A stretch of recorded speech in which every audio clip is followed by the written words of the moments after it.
강희제 이종수. 강희제는 청나라의 제4대 황제이다. 순치제의 아들로 태어나 8살에 제위에 올랐고 14살부터 친정을 시작하여 무려 60년간 제위하였다.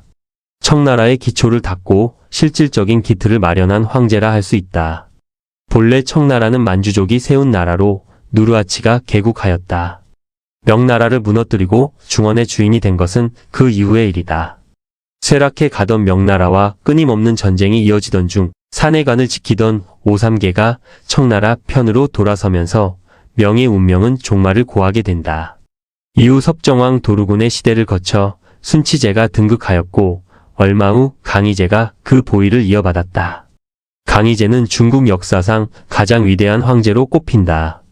즉위 초에는 4명의 보정 대신이 국정을 맡고 있었으나 그중 병부상서 오배를 제거하고 친정을 시작하였다. 오배는 사형을 선고받았으나 온몸에 상처를 입어가며 청나라를 위해 헌신한 공로를 인정받아 종신형으로 감형되었다. 이어 강희제는 오삼계 등이 일으킨 3번의 난을 평정한다. 3번이란 운남귀주 지역의 평서왕 오삼계, 광동 지역의 평남왕 상가희, 복건 지역의 정남왕 경중명을 가리킨다. 오삼계는 반란을 꾀하던 중 병사하였고 강희제는 3번을 평정함으로써 통치의 기반을 다지게 된다. 그 후 대만에서 정성공의 아들이 반란을 일으키자 다시 정벌에 나섰고 국력을 키워 대만을 정복함으로써 중국 통일에 확고한 기반을 갖추었다. 다음 문제는 몽골 지역의 중가르였다. 강희제는 4차례에 걸친 원정을 통해 이들을 격파한다. 그 과정에서 일왕자가 볼모로 잡히는 등 우여곡절을 겪기도 하였다. 중가르의 수장은 강희제의 공주와 혼인한 사위였으나 결국 정벌당하였고 외손자는 패배 후 복수를 다짐하기도 하였다. 한창 원정 중이던 무렵 강희제의 할머니 효장태후가 세상을 떠났다. 평생 사람들에게 둘러싸여 지냈던 효장태후는 마지막 순간만은 홀로 맞이하겠다고 작심하여 주위 사람을 모두 물린 뒤 조용히 눈을 감았다. 이후 러시아와 네르친스크 조약을 체결함으로써 실질적이고 효율적인 중국 통일을 이루게 된다. 남경 등지로 순행에 나섰다가 한족 잔당에게 암살당할 위기에 처하기도 했으나 무사히 극복해냈다. 즉위 초에는 효장태후의 가르침을 받았으나 훗날에는 독자적으로 천하를 통치하는 기틀을 마련하였다. 강희제는 3명의 황후와 여러 후궁 사이에서 35명의 황자를 두었다. 그중 둘째 윤잉을 황태자로 책봉하였으나 후년에 이르러 황태자로서의 처신에 문제가 있다고 판단하여 폐위시켰다. 이듬해 다시 복위시키기도 했으나 결국 2번째로 폐위한 뒤에는 황태자를 정하지 않았다. 대신 자금성 양심전의 편액 뒤에 다음 황제가 될 이의 이름을 적어 봉인해 두고 자신의 사후에 열어보라고 하였다.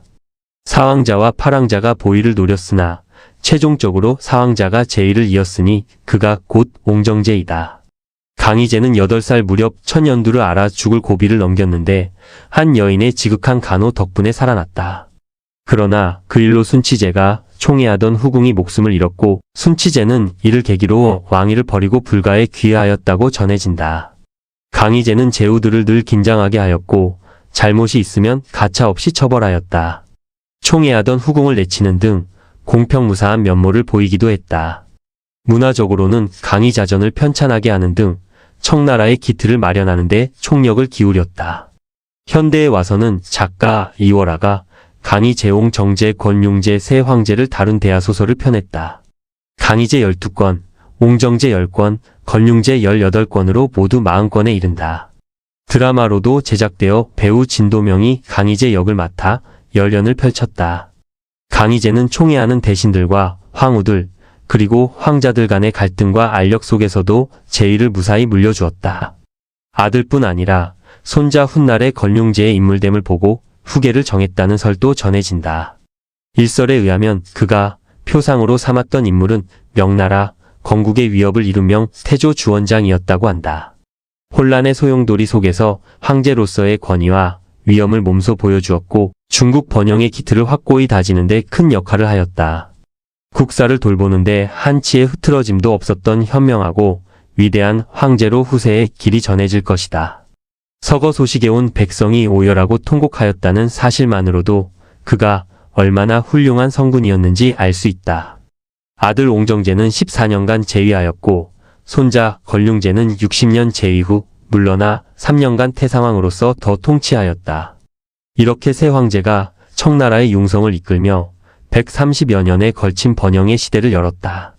마치 우리나라에서 태조태 종세종이 조선의 기틀을 공고히 하였던 것처럼 말이다. 강희제는 늘 책을 가까이 하고 인재를 소중히 여겼으며 학문을 사랑하면서도 무예를 익히는데 게으르지 않았다. 활쏘기의 명수로 강궁을 잘 다루었고 사냥에서도 뛰어난 솜씨를 보였으며 만주족 전통의 기마술과 무예도 부지런히 익혀 문무를 겸비하였다. 또한 맛있는 음식에 탐닉하거나 폭식하지 않고 절제 있게 먹었으며 나이가 든 뒤로는 술과 담배를 멀리하였다고 한다. 늘 범람하던 황하의 운하를 건설하는 등 치수에도 상당한 공을 들였다. 그는 국궁 진력 후 안건악업을 평생의 좌우명으로 삼았다고 한다. 나라를 위해 모든 것을 쏟아붓고 백성을 편안히 살게 하며 즐겁게 생업에 종사하게 한다는 뜻이다.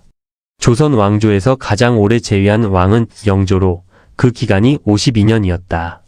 강희제는 그보다 8년이나 긴 60년을 재위하면서도 한결같이 선정을 베풀었고 한족마저 만주족의 통치에 복종하게 만들었으니 참으로 훌륭한 인물이었다.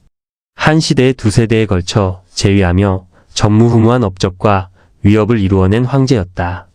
인간적으로는 혹평을 받을 만한 면도 있겠으나 왕조를 위해 헌신하고 백성의 안위를 지키기 위해 노력한 황제였다. 역사에 큰 발자취를 남긴 인물로서 언제까지나 존경과 귀감의 대상으로 기억될 것이다.